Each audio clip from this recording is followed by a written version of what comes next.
Olá, meu nome é Priscila Faria Franco Moraes, sou acadêmica de medicina da Univasf. Estou aqui representando o Univasf Cast. É um podcast realizado por alunas diante de um projeto de extensão com tutoria da professora Analina Valadão. Tá? E hoje nós estamos aqui com a convidada, doutora Fernanda. Ela é formada aqui no Univasf, né? E hoje ela é pneumologista pediatra. Isso, né, Fernanda? Isso mesmo. Seja à vontade para falar pra gente. Obrigada. Então, eu sou ex-aluna aqui da faculdade, formei em 2014 e logo segui o caminho, né, na pediatria e depois pneumologia pediátrica. Tem uns 2 anos, mais ou menos, que eu acho que eu voltei aqui para a região e estou dando aula aqui na faculdade mesmo. É um prazer, tá? Obrigada. Em nome do Univasfcast, a gente agradece a participação.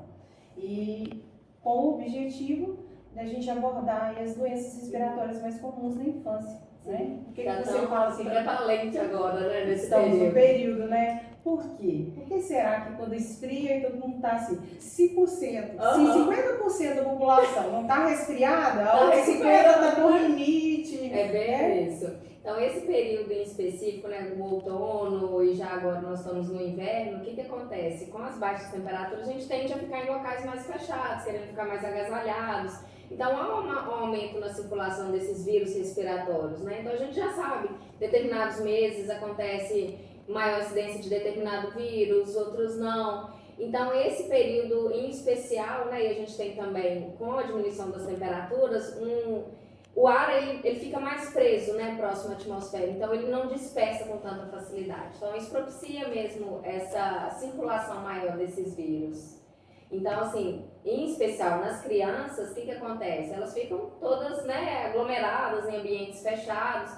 Criança, eu sempre falo que troca de vírus igual troca de figurinha, né? Então, na hora que eles estão recuperando, eles abraçam outro coleguinha, troca lápis, troca brinquedo, pega a chupeta do outro. Então, no ambiente de sala de aula, isso acontece com muito maior frequência, né? E essas crianças que frequentam creche, escolas de forma geral.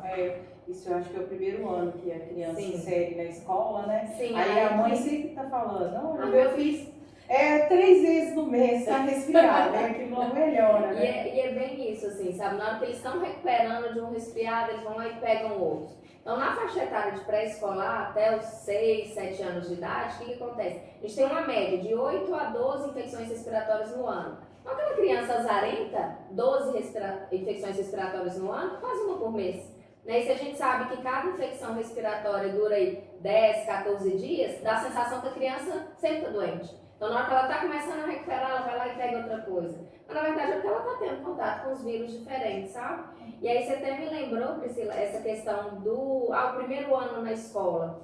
Esses 2 últimos anos, em especial, né, que a gente foi os anos pós-isolamento, pós-pandemia, vamos assim dizer, essas crianças, elas estavam isoladas previamente. Então, elas não tinham contato nenhum com os vírus, né? Elas ficaram em casa, não tinha contato, né? E, de repente, elas caem no ambiente escolar, caem no ambiente de creche, com o sistema imunológico totalmente cru, né? Sem saber como se defender, vamos assim dizer. Então, eu em especial, eu tenho visto no consultório infecções mais graves, sibilâncias de difícil controle, bronquiolites, assim, de difícil resolução, e muito se deve por causa desse período que a gente passou aí também em isolamento e os vírus não circularam da forma que normalmente ocorre. Você acha que dentro desses fatores também a própria convivência, né, com adultos, Sim, pais, né, sim. que estavam trabalhando, saíam de casa, né, e voltar com certeza. E a questão do tempo, você falou do ar, ambientes mais fechados, né, que a gente, a tendência é a gente fechar mesmo, Sim, né, janela, com frio, e aí não circula, né? Exato, Com certeza. Uhum. E eu acho que outro fator importante para a gente pontuar é a questão da não vacinação, sabe? Isso eu acho que foi um impacto muito marcante, que a gente viu um decréscimo importante nas taxas de vacinação, principalmente na faixa etária pediátrica. Então, acabou acarretando que as crianças, né, ficaram expostas a esses vírus, a esses patógenos, e aí sem a proteção extra que seria da vacinação também. Entendi. E dentro desses fatores tem algum outro fator de risco que, assim, que marca, né, essa prevalência na infância?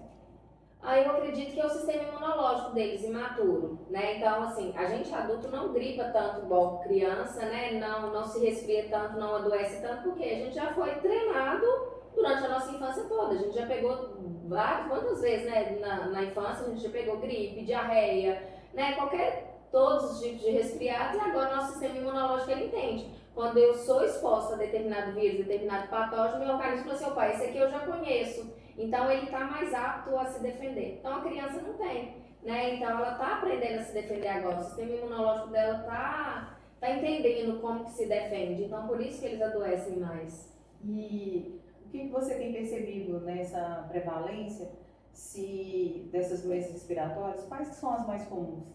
Assim, de forma geral, resfriado comum, né? Nariz escorrendo, febre. Então, assim, tem até, e quando eu falo em febre, os pais ficam com receio. Não, febre é infecção grave, tem que correr, tomar antibiótico. Não, resfriado comum causa febre, né? Então, normalmente os resfriados, eles têm uma duração de febre de 3 dias, então 72 horas, coriza, né? E aí, o resfriado sendo mais importante, né, causado, e aí a gente tem vários tipos de vírus que podem causar esse resfriado, a gente não tem só um. Esses vírus, ou esse resfriado, ele pode se complicar com 3 principais coisas, que seria a sinusite, a otite e a pneumonia. São os principais complicadores do resfriado, tá? Mas o resfriado em si seria o principal. Na faixa etária dos menorzinhos de 1 ano, a gente tem a bronquiolite, né, a bronquiolite viral aguda, que é causada pelo sincicial respiratório. E, posteriormente a esse episódio, seriam os resfriados comuns mesmo, eu colocaria como principal. E quando a gente poderia se preocupar, né? Tipo assim, quando aquele resfriado deixou de ser somente um resfriado, ele está vindo com uma complicação.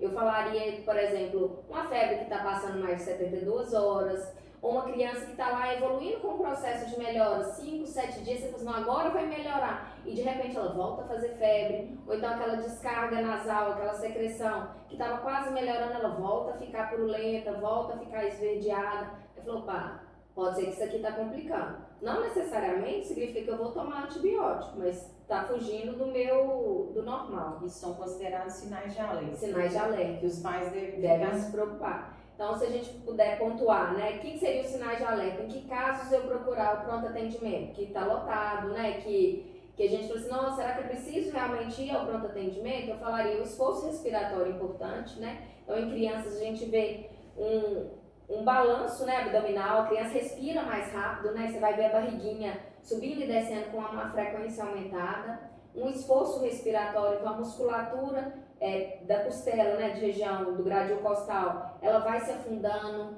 Uma retração na região de fúrcula, então a criança está fazendo força para respirar. Uma prostração, e aí eu falo que prostração sem febre, porque na hora da febre a criança só quer colo, fica moadinha, fica prostrada, mas na hora que você medica, ela fica esperta. Agora, você medicou, ela ainda continua prostrada, vamos procurar atendimento médico, não precisa esperar, né, as 72 horas, vamos assim dizer, da febre para procurar atendimento. Eu acho que seriam esses 3 fatores. Eu acho que o esforço, uma febre persistente e uma prostração sem febre seria um sinal de alerta para a gente ficar mais atento. Aí nesse momento, aí buscar um atendimento de urgência. Com certeza. Né? Porque normalmente os pais aí, quando o filho já adoece ou parece uma coriza, já vão direto para pronto atendimento. E existe riscos mesmo. Muito, né? De pegar outra coisa, né? De realmente pegar algo mais grave. Ou então, assim, como o pronto atendimento está lotado, às vezes a mãe ou o pai vai chegar com a criança lá com, sei lá, 24 horas de febre, no exame físico não vai ter nada. Mas às vezes, não sei, por receio, acaba falando, não, mas só com antibiótico que vai resolver, e às vezes sai com a prescrição de antibiótico diante de um quadro viral. Então, o antibiótico ele não vai fazer nada. E se tem uma coisa que atrapalha o sistema imunológico, uma das, né, é usar antibióticos sem necessidade, né, porque além de não resolver o vírus, né, porque não vai fazer diferença nenhuma pro vírus, eu vou estar matando bactérias boas, né, que colonizam o nosso corpo. Todo mundo tem bactérias boas, né, a gente tem elas que elas nos protegem, e se eu estou usando antibiótico de forma inadvertida, eu estou matando essa flora e aí ficando mais suscetível a novas infecções. Cria uma resistência. Cria uma resistência também. E aí, baseado nisso, então seria mais comum o pai procurar uma ajuda, ou consultório. Sim, né, de preferência consultório, né? Evitar um ambiente hospitalar. E também seguir em observação, né? Claro. Das alarme, 3 dias, né? igual você Isso. falou que prolonga, né? Sim. E aí, então... E tem um médico de referência também, né? Porque cada vez que a gente vai no pronto atendimento, a gente é um plantonista diferente. Então aquele médico ele não conhece o seu filho, né? Ele tá ali só aquela vez, no dia seguinte se você voltar lá vai ser outro médico. Agora, se você tem um médico de referência que conhece seu filho desde pequitinho, né, que já acompanha, não, ele já sabe como intervir, como atuar da melhor maneira possível. Então a gente sabe não só, né, da história pregressa, né, a patologia que a criança tem. Talvez ela já tinha uma doença respiratória, Sim. né, e que em momentos agrava, né, Sim, agudizar, né, sim. Isso. E aí, o que você aconselharia, né? O que a gente pode estar passando de informação, que a gente pode estar mudando isso para evitar esses momentos de crise ou até a própria doença respiratória? Sim, eu acho que a primeira coisa seria ter o pediatra de referência, né? Então aquele paciente ele saber com quem que ele possa recorrer. E agora de uma forma intrínseca, né, para o próprio paciente, para a própria família, eu falaria que melhor alimentação, né, evitar industrializados, condimentos, ter uma alimentação saudável, as vacinas em dia, evitar o uso de antibióticos, né, de forma inadvertida, que atrapalharia isso, e ter vida ao ar livre. Eu falo que quanto mais vida ao ar livre aquela criança tiver, mais o sistema imunológico dela vai estar em atividade, mais ele vai saber combater aquilo ali da melhor maneira. Agora, aquelas crianças que ficam dentro de casa, que não têm esse contato com a natureza, eles acabam propiciando mais quadros alérgicos até do que saber se defender de patógenos respiratórios, por exemplo. Sobre esses patógenos respiratórios, especificamente o Covid, está tendo muito caso, e com relação à vacina, é válido a vacina? Assim, eu acho que não estou vendo tanto a incidência aumentar, porque eu tenho visto pouco se testar os vírus, né? A gente não está fazendo aqueles testes rápidos igual se fazia naquele momento de pandemia que a gente está vivendo. Mas que está tendo um aumento nos casos, enquanto se testa, né? Ainda está tendo a circulação do Covid, é um patógeno muito importante nesse período que tem acarretado o adoecimento da população de forma geral. Ainda bem que a gente não tem visto mais mortes igual se viu há uns anos atrás, né? Há meses atrás. Mas, infelizmente, eu tenho visto maior morbidade, né? As crianças têm adoecidos, né? Aquelas que se tem um Covid positivo, o que eu tenho visto? Que aquele resfriado, né? Que dito como resfriado, ele tem durado um pouquinho mais. Crianças que antes não chiavam, depois que pegaram Covid, começam a chiar e às vezes numa idade que não seria mais esperado isso acontecer. E sim, ainda é muito válida a vacinação, já se vacinaram milhares de pessoas, milhares de crianças, né? E é uma vacina segura, é muito melhor a gente ter essa proteção do que ter o adoecimento pelo próprio vírus, né? Então, quem não vacinou, vacinem, os familiares, as crianças, de forma geral, vamos nos proteger, né? Acaba que essa proteção é individual. Não é individual, né? Ela é para a população geral mesmo. Isso. Doutora, me responde um negócio sobre a diferença dessas patologias, né, dessas doenças respiratórias. Você fala um pouquinho pra gente dessas diferenças, né?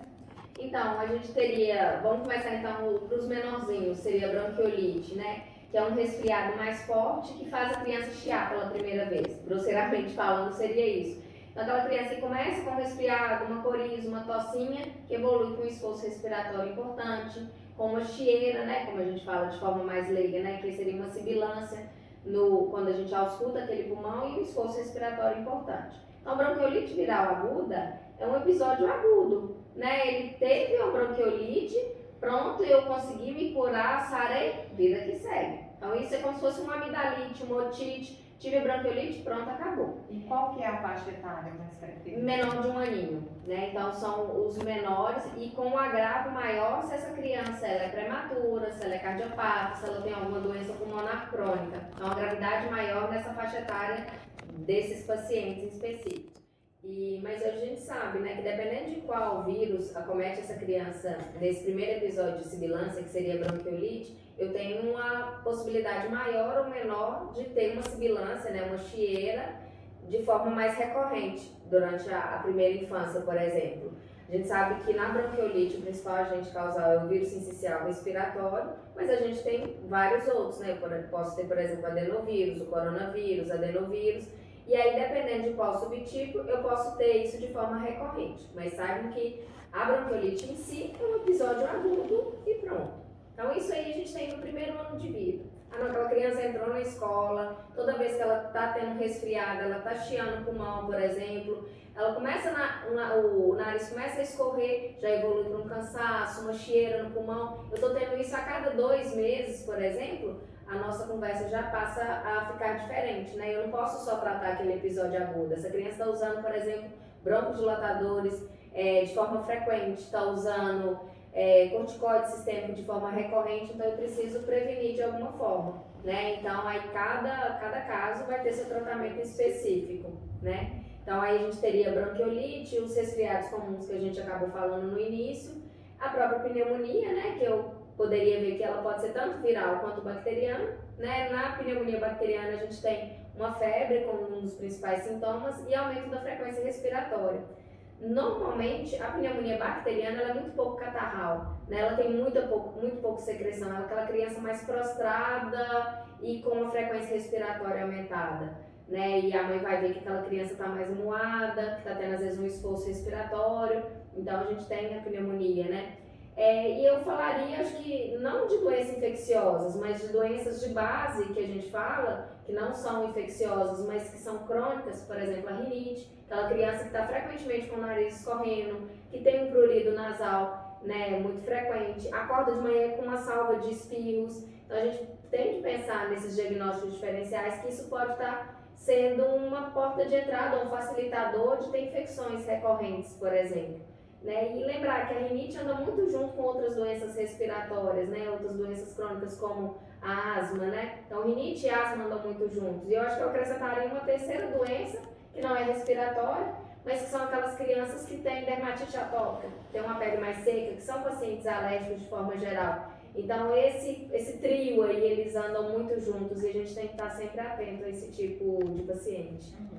E aí foi bom você falar, mas reforça pra gente a questão do tratamento, então cada um é específico. Em cada dessas patologias o tratamento, né, é específico para cada uma dessas. Então a gente tem as doenças respiratórias que são infecciosas, né, e aí a gente citaria sinusite, pneumonia, o resfriado comum, que são doenças causadas por patógenos mesmo, ou vírus ou bactéria. E eu tenho doenças que são crônicas, como a rinite, como a asma, e aí a gente vai ter um tratamento a longo prazo e de forma específica para cada paciente. E dessas, o uso contínuo da bombinha, né, do aerosol, né? Sim.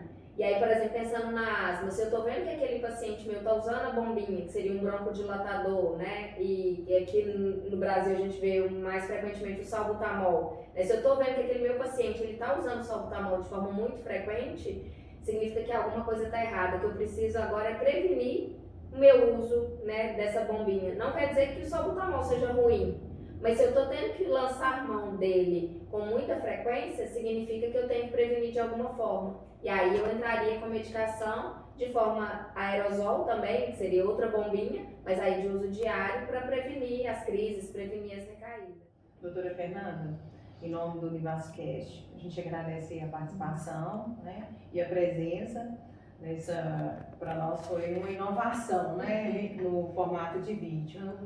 Muita coisa ainda boa nós vamos fazer, né, no Univascast. Para mim Mas foi um nós prazer. ficamos muito felizes, tá, com a sua participação. E deixa eu aberto para você falar um pouco, né, onde você trabalha. Então, hoje eu dou aula na faculdade, né, atendo com os alunos no ambulatório de medicina, que é uma ótima porta de entrada, né, a possibilidade dos alunos aprenderem e também de ter essa troca com a população, né, de forma geral. E atendo no consultório particular, no Cariru, na Care for Kids, e vai ser um prazer, né, poder atender, né, quem estiver precisando, estou de portas abertas. Vamos deixar o contato. Tá bom, obrigada. Legenda. A gente que agradece. Foi um prazer.